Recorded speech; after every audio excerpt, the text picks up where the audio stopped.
travelling south with the explicit aim of documenting these different expeditions.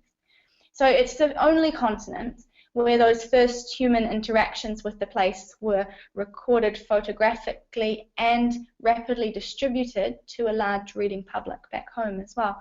And that provided some really powerful fuel for the imagination.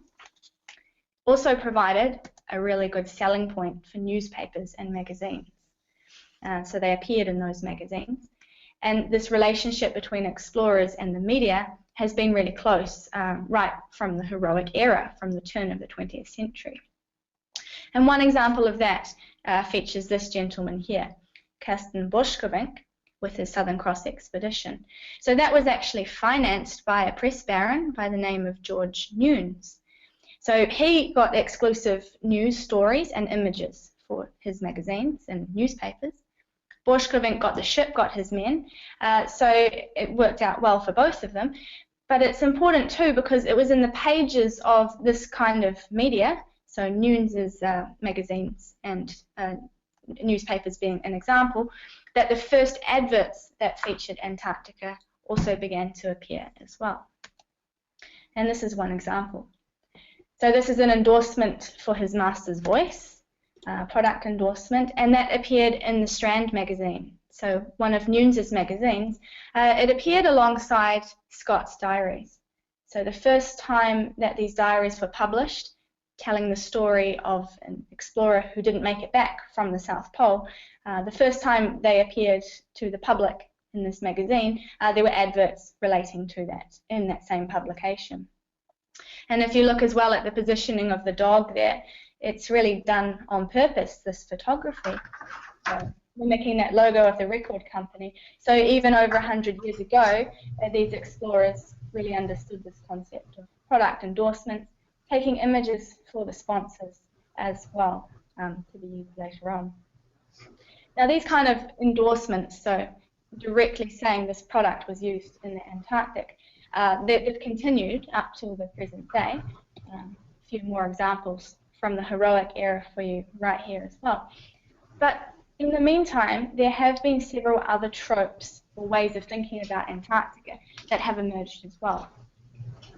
One of those is Antarctica as an extreme environment. So this would be Antarctica depicted as a final frontier or as an ultimate testing ground. So this is really obvious when looking at vehicle adverts or also at products that are promoted with the tagline "as used in Antarctica." So as a testing ground, Antarctica does provide, in a way, the ultimate testimonial because its extreme reputation, so coldest, windiest, most remote continent as well. And this VDub in this case actually went down to Antarctica with the Australian program. And that idea of first as well also carries echoes of the race to the pole from the heroic era. So that's one way of thinking about it, extreme environment. Another way of thinking about Antarctica, or how it's been represented, is as an untouched wilderness. And this frames Antarctica as a place that should remain untouched by things like cars and exploration as well. So adverts in this kind of a category include Antarctic images that invoke these ideas of purity, of freshness, and of pristine conditions. So you note the language up there in the ale advert. So it's got water from the Antarctic, got that word pure in there as well. And the ice scape here as well with that language, so forever fresh. That's actually a fridge advert. There have been a number of fridge adverts calling on these ideas of purity and freshness. Obviously there's the link because it's cold, but interestingly a lot of the time they're actually calling up environmental concerns as well. So in this example, saying buy this particular product and it helps protect the environment, it helps protect this icy landscape as well.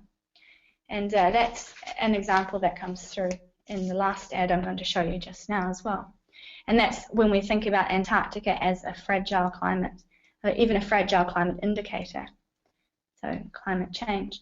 And images of Antarctica, particularly of calving icebergs or melting ice, have been used as a shorthand for climate change and for global environmental issues. They've been used in many news stories. It comes through as well in the advertising, this kind of shorthand language. So this one here is a clothing advert for diesel clothing. In the corner you'll see, talking directly about global warming. It's actually part of a series featuring scenes from all over the world. But in this case, it's talking about being ready for the day when penguins no longer live amongst the ice. Now, the fact that these penguins that don't actually live in the ice anyway is actually irrelevant, because penguins have often been used to stand for Antarctica, even if they're not actually Antarctic species. There's quite a history of that happening. So, for the purpose of my study, this particular advert is significant because it indicates that this concept of climate change and Antarctica as a fragile environment has permeated popular consciousness enough for Antarctica, penguins equals Antarctica, to be used as a shorthand for that particular issue within this form of cultural production. So I've shown you a few examples from my study today. There are many more out there, many more adverts, and actually many more ideas associated with Antarctica too. Some of those that we've looked at are these heroic era links, so direct product endorsements, Antarctica as an extreme environment, Antarctica as an untouched wilderness, or also as a fragile environment as well. Now, Antarctica has also been used symbolically to sell products and services that have nothing to do with the place itself, but are drawing on these different ideas to associate these ideas with that product, with that service. And I'll be looking at more of those over the course of my PhD project. Now, what's really important here to take away is that the cultural frame through which we view Antarctica is often taken for granted.